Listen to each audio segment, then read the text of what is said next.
This is Democracy Now!, democracynow.org, The War and Peace Report. I'm Amy Goodman. President Biden traveled to Florida Thursday, where he blasted a proposal by Republican Senator Rick Scott of Florida to require Medicare and Social Security be reauthorized every 5 years, which would put the future of the programs in doubt. Biden spoke in Tampa. I know that a lot of Republicans, their dream is to cut Social Security and Medicare. Well, let me say this. If that's your dream, I'm your nightmare.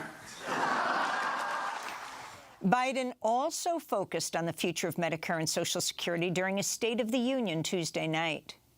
Instead of making the wealthy pay their fair share, some Republicans want Medicare and Social Security to sunset. I'm not saying it's a majority.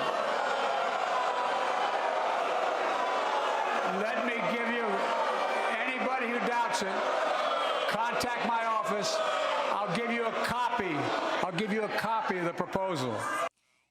As Congressmember Marjorie Taylor Greene, another Republican, shouted liar, President Biden continued to speak. Well, to talk more about this and many other issues, we're joined by the legendary consumer advocate, four-time former presidential candidate Ralph Nader, who's just launched a new newspaper called the Capitol Hill Citizen. Ralph, welcome back to Democracy Now! It's great to have you with us. If you can start off by talking about Medicare and Social Security. It's the Republicans who are going after it in a deep way now, led by Senator Scott, and you can tell us his connections to for-profit health industry in this country. But it wasn't always just Republicans. Well, the Republicans oppose Social Security and Medicare from the get-go, and they've always been preying on it, trying to corporatize it, trying to get its funds invested in the stock market and Wall Street. And so there's nothing new. Senator Scott, who in his prior work headed a giant hospital corporation that was criminally fined by the federal government, has no shame about that. He has proposed that it be Social Security and Medicare be sunsetted every 5 years, among other health and safety laws, in a report he put out as the chairman of the Senate Republican Reelection Committee last year. So there's no ambiguity about that. But the Democrats are very defensive.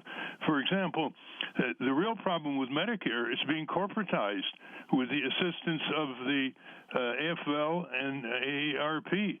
It's called Medicare Advantage. We call it Medicare DisAdvantage. So over half now of the elderly beneficiaries under Medicare are under corporations' health plan, like United Health Care, Aetna, Cigna, and others. That's the problem. They're burrowing under Medicare and corporatizing, while the Democrats are accusing Republicans of going after Medicare. And the same with Social Security. Congressman John Larson proposed last year increase in benefits. There haven't been an increase in benefits in 40 years. And he chided the Democrats in the Senate, saying, make the Republicans filibuster. Make them get on the Senate floor under the television and show the American people what they're up to. But the Democrats didn't do it. So it's always unfinished business by the Democrats. It's easy to go after the Republicans on this, but can they go after the big healthcare industry, the drug industry? Ralph, that's very interesting, and I just want to say to you, as you're speaking to us, we're showing an image of page 9 of Capitol Hill Citizen.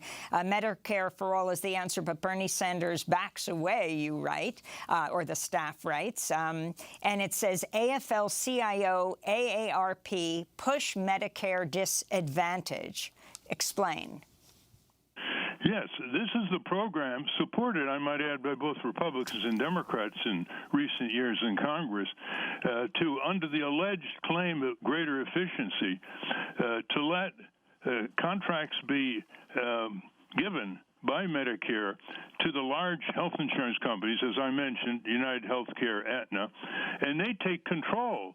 And so they put ads all over. I mean, you can't believe last year, saturation ads to elderly people in every medium possible, basically saying, come into Medicare Advantage.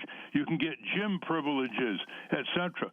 But they don't say that they get trapped in a network of doctors and hospitals. They lose their free choice of hospital and doctor, and claims have to be approved by a bureaucracy established by these insurance companies. It's called prior authorization. It drives doctors crazy. It takes away their ability to minister to their patients, and they have a higher denial of benefits. That's why we call it Medicare DisAdvantage. And you can't get a hearing in Congress. Bernie denounced it. Others in the House denounced it, but they don't go any further. They're into the denunciation game. You got to really take it on, because while we're not seeing the Democrats push single payer, which they should be, even though they are for it, they're watching the destruction of Medicare as we know it.